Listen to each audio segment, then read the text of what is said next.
Olá, eu sou Fábio Neves do Economia em Quadros e quero trazer um vídeo para você hoje que discute o pequeno negócio, o pequeno e o médio. E eu fiquei pensando muito como é que eu consigo fechar num vídeo 5 pontos e vocês vão ver os 5 pontos. O primeiro ponto é o pequeno comerciante ou o médio que possui um imóvel alugado. Qual é a solução que eu proponho para ele negociar? Eu proponho que ele negocie com o proprietário do imóvel para pagar as despesas fixas: água, luz e condomínio. Mas vale lembrar que muitas prefeituras e estados estão possibilitando com que você pague essas taxas de luz e de água no futuro, como uma forma de te proteger. Fábio, mas e o valor integral do aluguel? O valor integral do aluguel, eu tenho duas possibilidades para colocar para vocês. A primeira possibilidade, eu deixo de pagar o aluguel no período da quarentena para os imóveis que estão proibidos de funcionar, para os estabelecimentos comerciais que não estão sendo abertos, e eu vou pagar essa dívida de aluguel diluído pelo tempo de contrato que me resta. Deixa eu explicar esse ponto. Então, se me restam mais 30 meses de aluguel, eu vou pegar esse valor e vou diluir em 30 meses. É a minha primeira proposta. A segunda proposta, eu alongo o tempo de contrato. Supondo que a quarentena dure X meses, não sei precisar exatamente quantos meses vão durar essa quarentena, porque a gente tem que preservar a vida, preservar a saúde das pessoas. Então, certamente as pessoas da área de saúde são as mais habilitadas a determinarem isso, tá bom? Não é economista, não é ninguém fora da área de saúde que vai determinar quanto tempo a economia vai ter que funcionar, tá bom? Vai ser um profissional habilitado da área de saúde. E nesse processo que eu estou colocando para vocês, eu posso alongar o tempo de contrato. Então, se meu estabelecimento ficar fechado por 3 meses, eu, ao invés de ter um contrato de 30 meses, eu teria um contrato de 33 meses. Então, eu estou colocando a proposta pelo lado de quem aluga o imóvel. E a proposta, Fábio, de quem recebe esse aluguel? Poxa, você está protegendo muito quem está pagando, mas quem recebe precisa de proteção. Concordo também. Muitas pessoas recebem aquele aluguel como um sustento do dia a dia. Só que você vai ter que fazer uma conta e entender o seguinte: o meu imóvel, se eu exigir a saída do inquilino porque ele não saldou a dívida, e nesse momento que a economia está parada, eu corro o risco de ficar com o meu imóvel fechado alguns meses. E aí, se eu multiplicar e descobrir que o risco que eu corro de ficar fechado e não conseguir o aluguel, e eu ceder um pouco para quem está lá dentro, eu acredito que seja muito mais vantajoso você ceder. E nesse processo que você cede, você mantém aquele inquilino que sempre foi responsável no pagamento e ele não consegue pagar hoje por outros motivos, que todo mundo já sabe. E assim que ele se recuperar, ele pode pagar o que está atrasado, diluído em X meses, por exemplo, e você mantém o seu imóvel ocupado e mantém o recebimento da sua renda. Então pensa bem antes de você tomar uma decisão, de entrar com uma ação de despejo, de partir para uma briga com o seu inquilino, porque é bem provável que ambos percam, tá? Um outro ponto que eu quero colocar para vocês aqui, nessas despesas fixas, é o IPTU.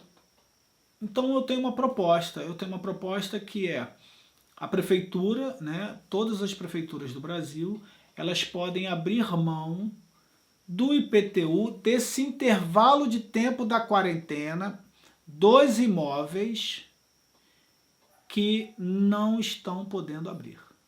Então, com isso, eu ajudo o pequeno e o médio a manter o emprego e a renda das pessoas, porque aí eu não vou onerar o quê? Onerar o meu bolso, passando esse dinheiro para a prefeitura. Fábio, e quem defende a prefeitura? Né? Porque eu estou tentando amarrar de um ponto e do outro. A prefeitura, com certeza, ela vai buscar recursos no Estado, ela vai buscar recursos na União, e nesse processo ela vai receber recursos para salvar essas pessoas, dando algumas renúncias, né, temporárias de recebimento. É temporário. Mas, Fábio, olha só, na contabilidade são partidas dobradas. Eu tenho de um lado e tenho do outro. Concordo com você. E como é que eu pagaria esse saldo negativo? Esse saldo negativo vai se transformar numa dívida que será dividida em anos, em muitos anos. Ou seja, eu vou transformar essa dívida em longo prazo. Qual é a vantagem disso? Eu mantenho o emprego e a renda das pessoas. E tento, de alguma maneira, não causar tanto impacto assim no nosso cotidiano. Porque eu não tenho a menor dúvida que o Covid-19 será superado e vencido por todos nós. Mas depois de preservar a vida e preservar a saúde das pessoas, eu preciso que as pessoas voltem à sua rotina. Então, com isso, eu já fechei duas abordagens aí. A abordagem do empresário, que é pequeno e médio, e a abordagem da prefeitura no sentido da contribuição que ela pode dar. Qual é o outro ponto que eu quero trazer? O fornecedor. O fornecedor ele pode ser dividido em dois. Eu posso ter um grande fornecedor, em que eu compro no dia a dia, e eu posso ter um pequeno fornecedor que eu também estou comprando no dia a dia, como eu disse antes. O grande, eu entro no processo de negociação com ele para que ele parcele o que eu devo a ele. Por quê? Porque senão eu vou falir e não vou ter como pagar. Então, com certeza, a inadimplência dele vai explodir, ele não vai conseguir controlar isso. Então, eu vou ter que administrar esse processo. E o pequeno, ele precisa receber. Aí o pequeno, eu vou falar do banco. O banco, ele pode dar linhas de créditos mais acessíveis para esse empresário saldar a sua dívida com o seu fornecedor, que é pequeno. E aí é o pequeno ajudando o pequeno através do banco, que é grande. Fábio, mas qual é o ganho do banco nesse sentido? Gente, se houver uma inadimplência generalizada na economia, não tem banco grande que sustente isso. Então o interesse do banco também é em receber o que ele disponibilizou para as pessoas. E uma maneira de fazer isso é flexibilizar.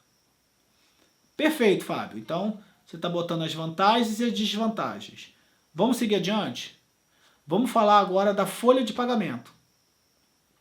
Essa folha de pagamento, ela pode ser feita de várias formas. E nesse sentido, eu tenho a prefeitura, eu tenho o Estado e tenho a União que pode atuar. Onde cada esfera dessa pode desonerar a folha com um percentual que seja possível para o momento que estamos atravessando, e é um momento de ruptura, é um momento de quebra nesse sentido. E o governo federal, por exemplo, ele sabe quantos funcionários uma pessoa tem na empresa. Sabe por quê? Eu vou dar um exemplo simples.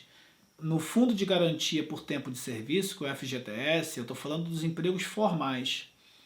A empresa paga tantos reais, então ela sabe quanto cada funcionário ganha. E vamos pensar que o governo vai estender de uma maneira igualitária, tá bom? Em valor, os 600 reais que está sendo oferecido para as pessoas da economia informal. Então o governo vai transferir 600 reais para essas empresas. Essa transferência pode ser de dinheiro físico ou pode ser desonerando a folha, desonerando alguns tributos. Excelente, Fábio. Então significa dizer que todo trabalhador brasileiro, né, formal ou informal, ele vai receber 600 reais e isso vai ajudar o pequeno e o médio comerciante ou empresário. Eu vou lembrar a vocês que todos nós reclamamos que a tributação no Brasil é muito alta. Eu vou falar um número mágico que é em torno de 25 a 30% do que a gente ganha vira tributo. Então significa dizer que se o governo está me transferindo 600 reais, 30% de R$600 dá R$180, correto? Desses R$180, o governo vai pegar de volta como tributo, tá bom? Vamos falar aí de uma maneira mais simples. Mas o governo está transferindo 600 no total e ele está pegando de volta 180. Então significa dizer que o governo está tendo uma dívida efetiva de R$420, porque ele te dá 600 com uma mão e pega 180 com a outra. Então, nessa distância, dá quanto? R$420. Não é isso? Então, esses R$420 vai se transformar em uma dívida que será paga no médio ou longo prazo, conforme a economia reagir e que me permita pagar essa dívida. Com isso, eu estou trazendo uma proposta para vocês que fecha as 5 atividades que eu tenho na economia, nesse aspecto: o pequeno e o médio, o senhorio, que é o dono do imóvel, o banco, o fornecedor e o governo. Eu sou Fábio Neves e isso é economia para você de uma forma simples e direta.